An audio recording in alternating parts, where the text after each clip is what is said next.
Halo semua, kali ini kita akan bahas topik yang sangat penting dalam analisis bahasa, yaitu kohesi.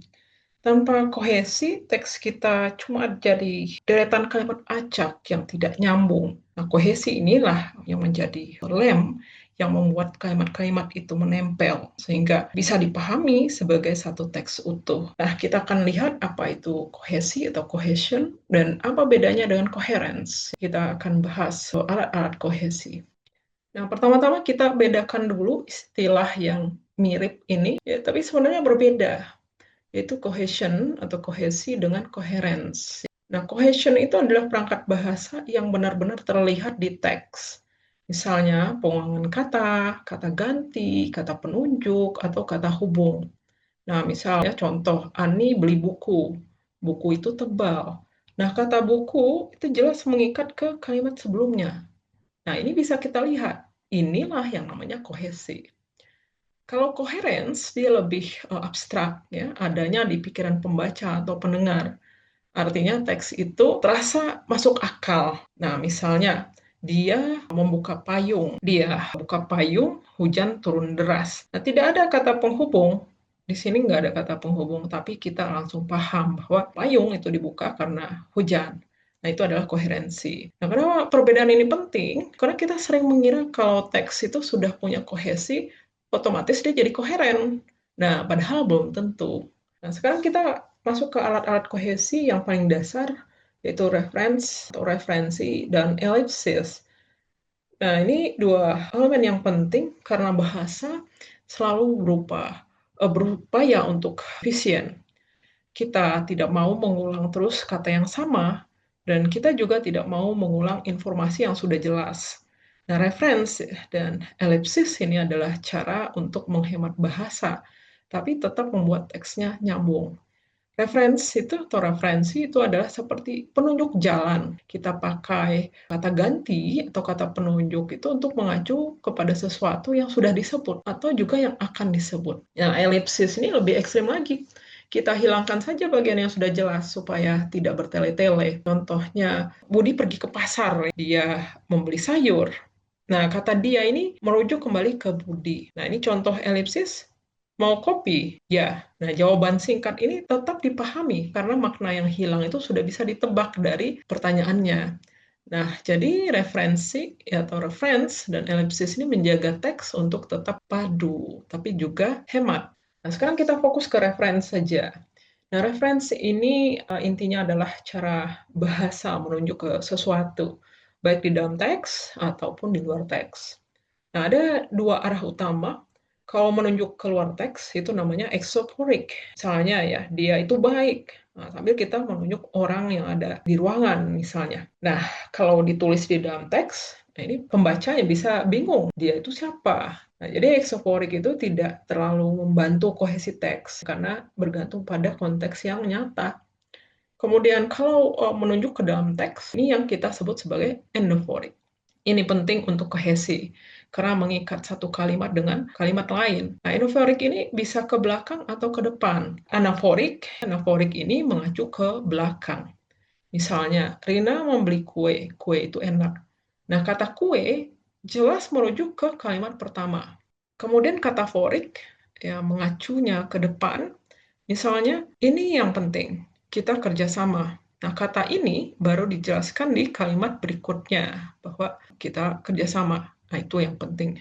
Lalu bentuk reference, itu ada tiga. Yang pertama adalah pronouns, ya, atau kata ganti orang. Misalnya, Andi datang, dia terlambat.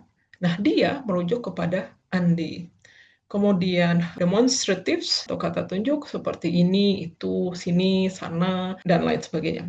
Nah, saya suka film, misalnya. Saya suka film ini, bukan itu, misalnya. Ini bisa dipakai untuk merujuk ke keseluruhan ide. Hal ini menunjukkan masalah utama, misalnya. Nah, itu beberapa contoh. Nah, kemudian komparatif. Nah, komparatif ini adalah kata pembanding seperti lebih, sama, berbeda. Nah, misalnya, cerita ini lebih menarik dari yang kemarin. Nah, di sini kata lebih otomatis mengingatkan kita pada cerita sebelumnya. Kenapa referensi ini penting? Karena dia menjaga teks supaya tetap nyambung tanpa harus mengulang kata yang panjang. Nah, kalau kita salah pakai referensi, pembaca bisa hilang arah. Jadi ini sangat-sangat penting. Sekarang kita bahas elipsis. Intinya adalah menghilangkan bagian yang sudah bisa ditebak. Nah, kenapa? Karena dalam percakapan itu kita tidak punya waktu panjang untuk mengulang-ulang. Bahasa sehari-hari itu selalu mencari jalan pintas. Ada dua bentuk elipsis.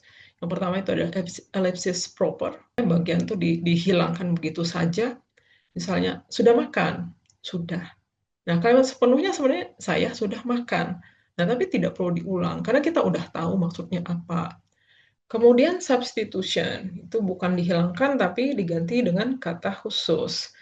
Saya suka kopi, lalu diganti saya juga begitu. Nah, elipsis ini banyak muncul itu dalam percakapan lisan, ya, karena konteksnya sudah jelas dan dia langsung, jadi ada kerjasama antara pembicara. Nah, kalau di tulisan, elipsisnya harus hati-hati, karena pembaca itu nggak bisa menebak konteks secepat itu, karena dia tertulis. Sekarang kita bahas conjunction, yaitu kata atau ungkapan yang menghubungkan pesan.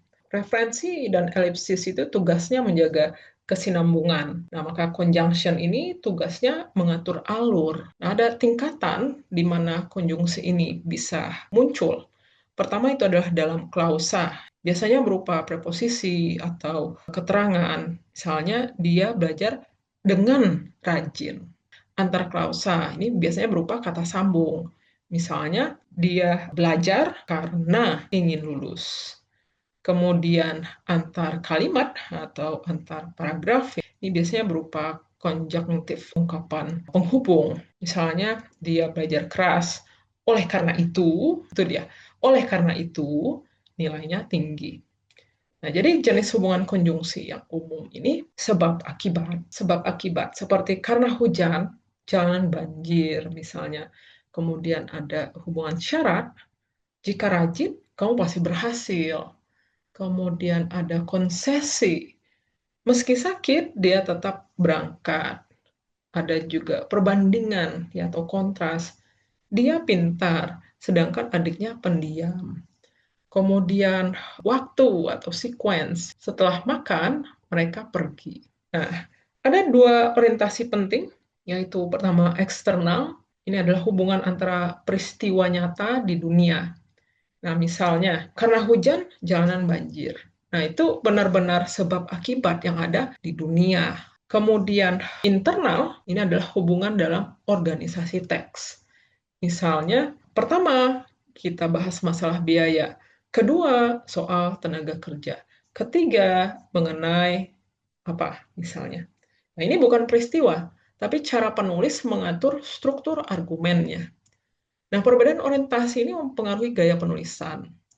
Nah, dalam cerita atau berita, nah biasanya lebih banyak hubungan eksternal untuk menjaga kronologi kejadian. Dalam kalimat atau tulisan akademik itu lebih banyak yang internal ya daripada yang eksternal. Nah, karena penulis itu perlu memandu pembaca lewat argumen yang panjang dan kompleks. Nah, jadi konjungsi ini semacam rambu lalu lintas dalam teks. Tanpa konjungsi, pembaca itu bisa kehilangan arah. Nah, dengan konjungsi, pembaca tahu kemana alur cerita atau argumennya ini bergerak.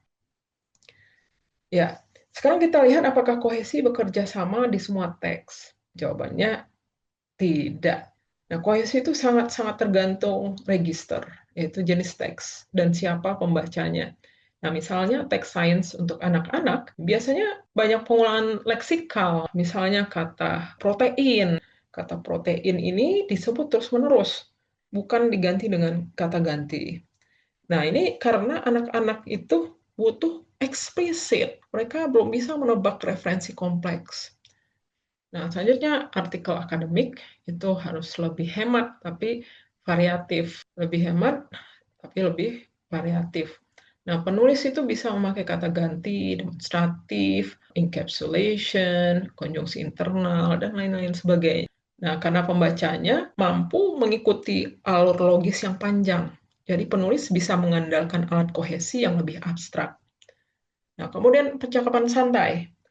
Nah, percakapan santai ini perlu elipsis, pronoun tanpa reference, ya discourse markers seperti nah, oh, jadi, oh, atau dan lain sebagainya ya. Karena konteksnya itu udah langsung ada kalau percakapan santai itu. Konteksnya udah ada di situ.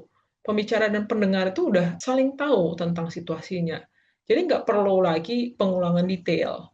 Nah, jadi tidak ada tuh gaya kohesi yang benar untuk semua teks, tuh nggak ada. Jadi tergantung jenis teksnya. Kita harus menyesuaikan dengan pembacanya, dengan tujuannya. Jadi kohesi ini adalah bagian yang harus kita pilih. Kita pilih secara strategis. Ya, kita bisa menggunakannya sesuai kebutuhan audiens dan tujuan komunikasi. Nah, dengan demikian, teks kita itu bukan hanya rapi secara bahasa, tapi juga jadi lebih mudah dipahami. Itu saja materi kita kali ini.